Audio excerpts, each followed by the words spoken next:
has been so far.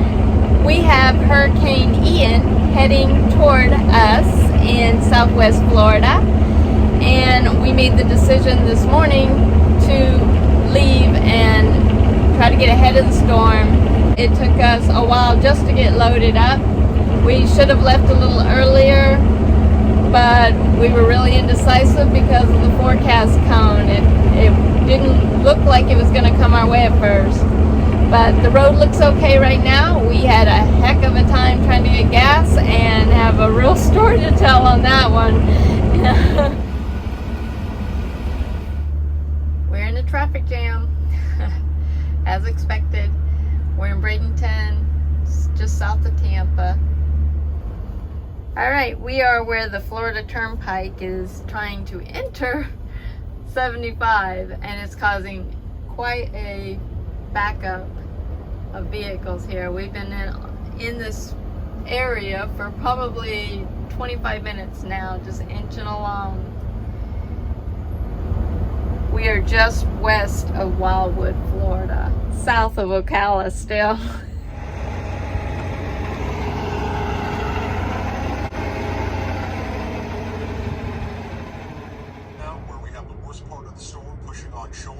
Just got the noon update, and overall still very similar.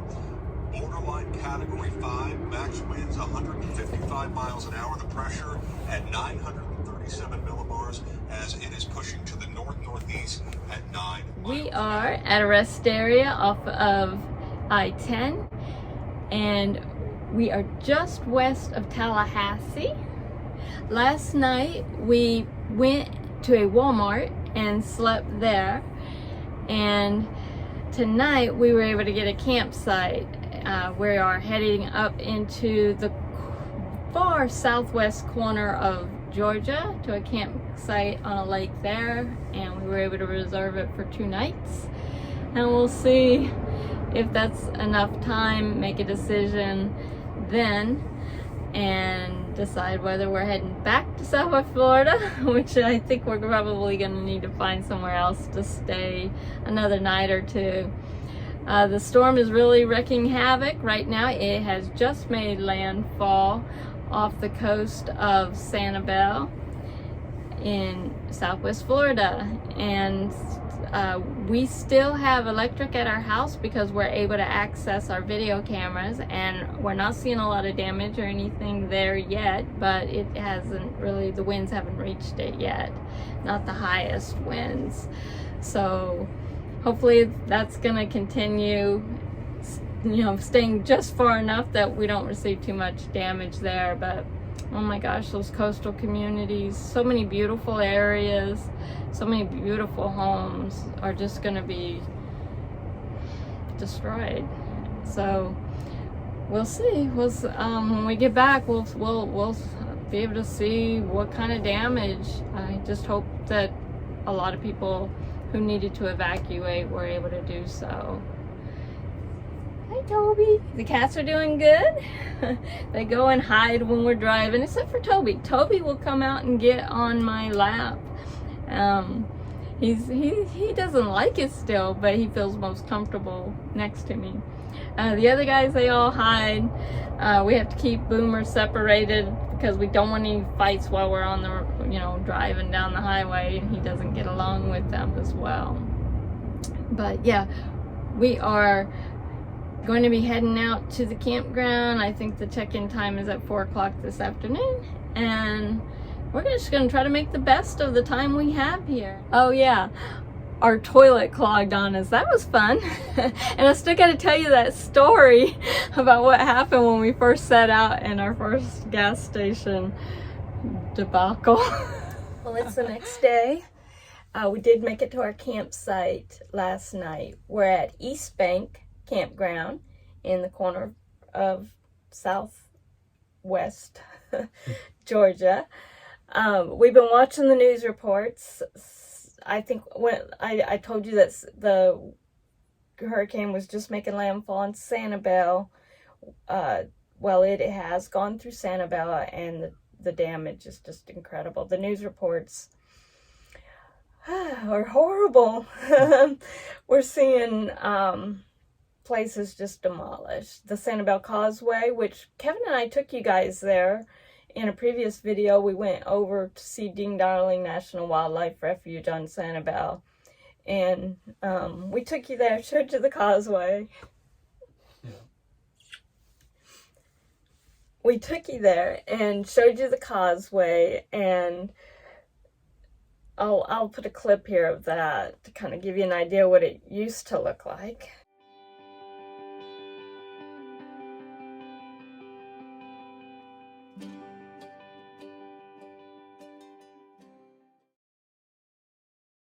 So the causeway was breached. There's no access to the island now. And they're just now on the news getting the aerial photos out of some of the coastline. And it looks pretty awful. But we are located further inland. And so I don't think that we have suffered extensive damage to the house. We really don't know how much damage yet. You know, I'm sure the outside is, you know, the trees and the fencing and things like that are probably, you know, compromised at least. But, you know, we don't know what our roof, you know, has looked like. We just had the roof replaced, and so, you know, that was good, I guess. We weren't happy about having to replace it, but now we're glad we did.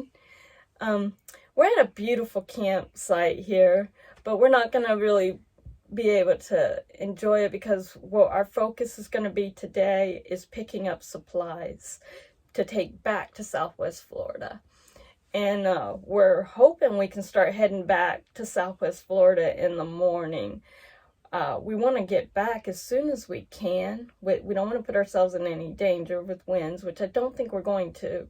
And we want to get back as soon as we can because, you know, we've got our freezer full of food there and stuff. We don't know what water damage could be in the house or anything. The other thing is my van. My van was sitting in the driveway. I had nothing else. We had to make a choice. Here, by taking the RV, we knew we had a place we could stay with the cats. Basically a home if we didn't have a home to come back to. That we were able to fit a lot more in the RV to take with us. And we have a lot more room in the RV to take things back. And we feel like we made the right decision leaving. Because what if we had sustained a direct hit right over where we live? We would have gotten higher winds inland in our house. Who knows what damage? I don't know right now what damage. I'm hoping we'll find out. And before we definitely will find out when we get back. Anyway, it's been rough. It's been stressful. I can't imagine the stress other people are going through. It's got to be horrible. Anyway, we're going to get going with our day. I'll show you the campground. It's beautiful. So you guys know, you know, and there are lots of sites available here, not necessarily on the water. We did get lucky getting this one on the water, but there are a lot of sites available here right now. So it's something to consider for evacuation purposes in the future as well, because, well, hurricanes, there'll be more. There will be more.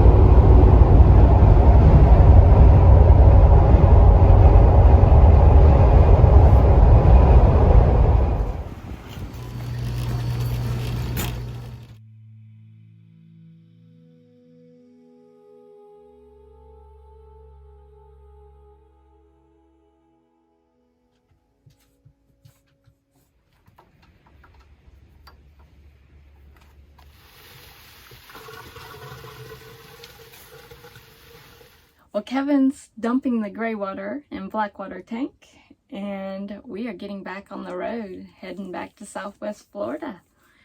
Yesterday we got a bunch of supplies because we are fully prepared to be without electricity for a while. We're not real sure what we're gonna find when we get there.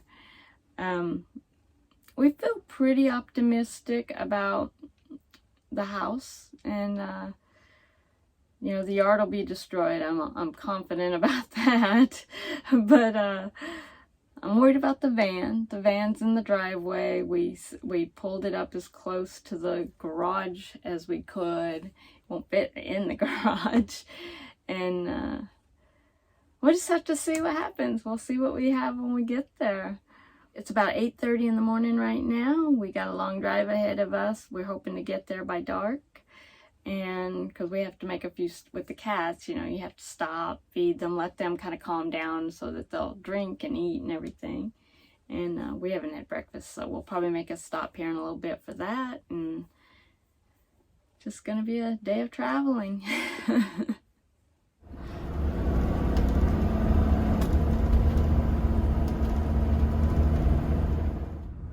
We are on I-75 now, heading south. Kevin is filling the tank, and what we're gonna do is probably try to go home with as full a tank as we can in the RV.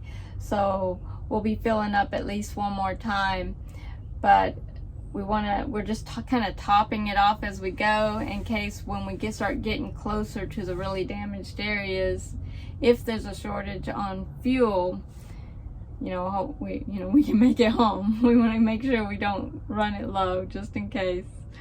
But let me tell you the story I've been telling you I'm going to tell you about when we first stopped for gas, when we left the house and we stopped at our first gas station to fill up. Well, let me just start at the beginning. It was a nightmare because we were doing circles. The gas station was a madhouse. It was terrible. And we were doing circles around until we could find a pump open. And I mean, there were people parked in front of the pumps and just kind of like holding them for their friends. It was crazy. And finally, we had somebody that saw the predicament, and they waited for us to come around, get behind them, and then they pulled forward, and they even helped kind of direct us in because it was so tight, everything. Direct us in, and we got in, and we got our gas. And when Kevin was pumping gas, he knocked on the side of the vehicle. He wanted me to turn the headlights off, and he had realized it, and he knocked. And I didn't know what he wanted. And, you know, you can't hear through the walls of the RV. I mean, so I'm like, well, am I supposed to go out there? So I step outside.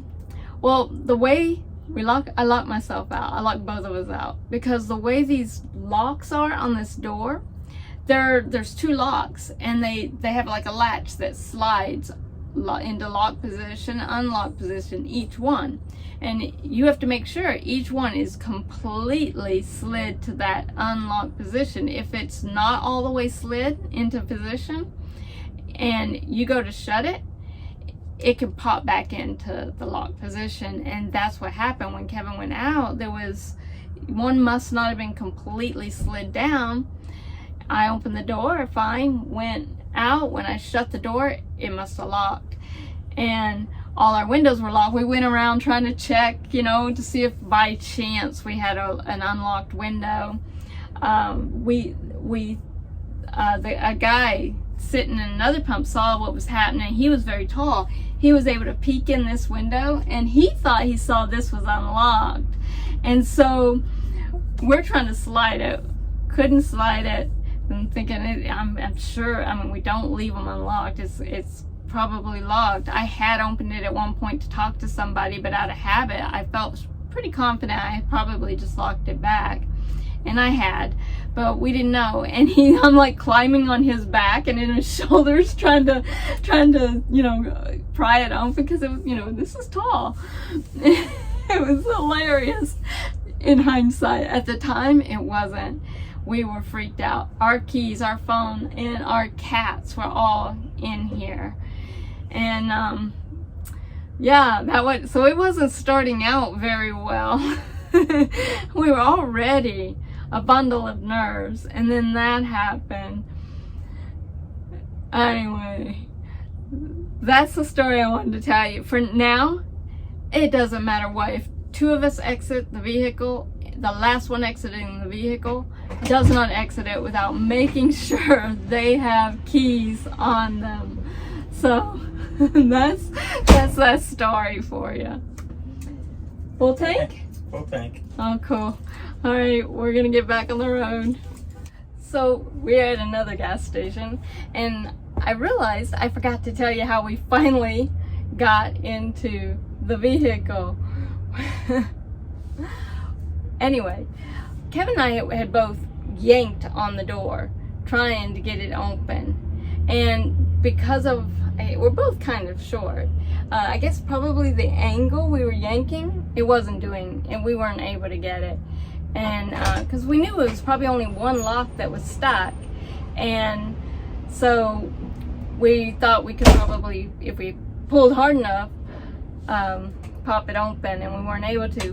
But that other guy who was helping us went over to the door. He gave it a good yank, and he was, because of his height, able to pull on the top of the handle and pull upward, and it actually broke loose, and we were able to get in. And oh, I cannot describe the relief that we felt when we saw that door pop open. Anyway, we got people waiting on us, so we're going. So we're at about Northport right now, and we're starting to see some storm damage on the sides of the interstate. There was a waterway that the road went over, and we saw one house where the water was over halfway. Would you say halfway? Yeah, halfway up the walls of the house. And there were people, I don't know if they were rowing or if they had a motorboat. They were probably rowing around the base of the house. And we're seeing trees down, not, like broken in half. Up to this point, we hadn't seen any real signs of the storm, aside from there's very little gas here off the interstate. But we expect it to get worse. It's flowing through because over there it's flooded, and people are having to probably park over there to get to their houses because they can't drive down their roads. That's my guess. So that's what these people are doing here, you think? That's what I think is going on. They can't get to their houses probably because they're flooded, and they're parking here and then giving stuff to people on boats to either take back to their house or to get stuff from their house over here to them. Oh, wow. See, there's airboats and stuff over there. They might be. Holy shit. Look at this road.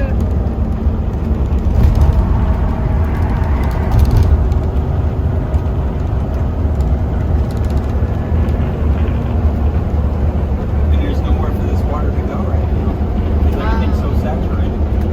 It looks like the water's all the way up to the road where those cars are over there. It is.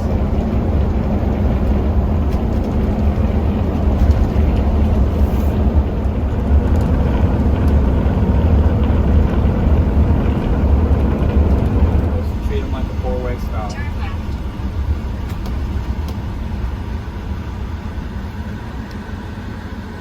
Electricity's out.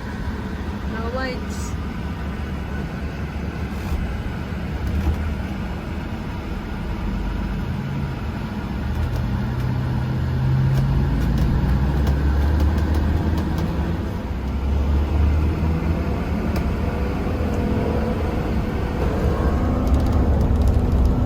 Well, this station must have gas. This on the side of the road here is the line for the gas station. That is right there. Wow.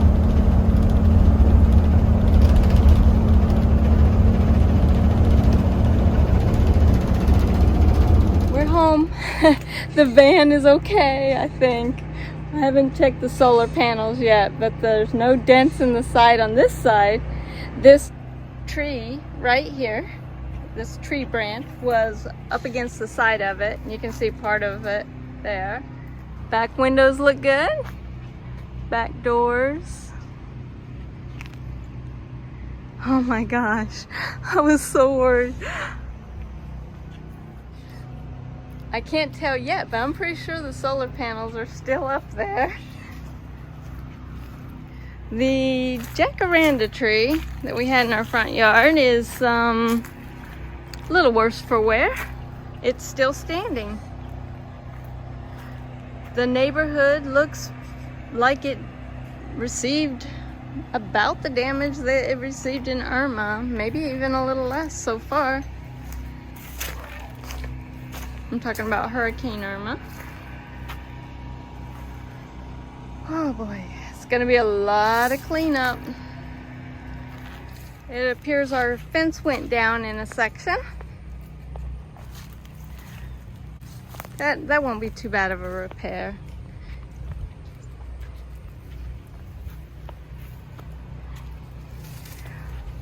Yard feels bigger. So it's the next morning now, and we got a good night's sleep. We just slept in the RV last night in the driveway. There's no power here, hence you probably can hear all the generators running. That's going to be an issue until the power comes on. First of all, gas is scarce, and so keeping the generators going is going to be difficult for people. We're going to make a decision today whether or not we're going to just stay in the RV or stay in the house until the power comes back.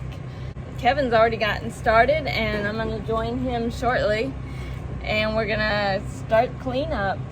The roof on the house looks good. The house looks fine. So we are very, very fortunate. Most of the neighborhood seems to have been spared in our area. When all that water we talked about as we were driving in around Northport, well, as we showed you when we came through Northport, then we started hitting the Myakka River area where it goes across, well, it's not supposed to go across 75, but the bridge gave out. Right, it must have been all that traffic we saw lined up on the opposite direction on the northbound side of 75. Well, what we found out later is the bridge gave out in the section. They shut down 75 in that section both directions. We were so fortunate. Traffic was lined up for hours. We feel so fortunate for everything. I mean, we couldn't have gotten through this better, I think. And a lot of people can't say that. So anyway, we're gonna start cleanup today and figure out where to go from there. We if trees and that sort of thing are all that came out of this for us, we are not complaining. And the van is awesome. I think the solar panels are fine. I still haven't climbed up there, but the voltage meter inside the van and everything indicates that there's no issues. So anyway, I'm gonna draw a close to this video and get it out to you guys as soon as I can, and then I'll update you again in my next video. Life is unpredictable, guys. Bye. Oh, and when we turned the corner coming into our neighborhood, the first thing we saw was a small camper completely on its side. I don't know what the make and model of it was, but it looked like it may have turned over and then all the entire side just kind of peeled back on it.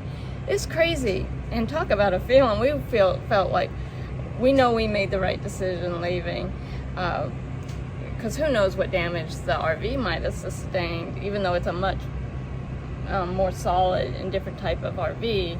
Still, man, we feel fortunate. All right.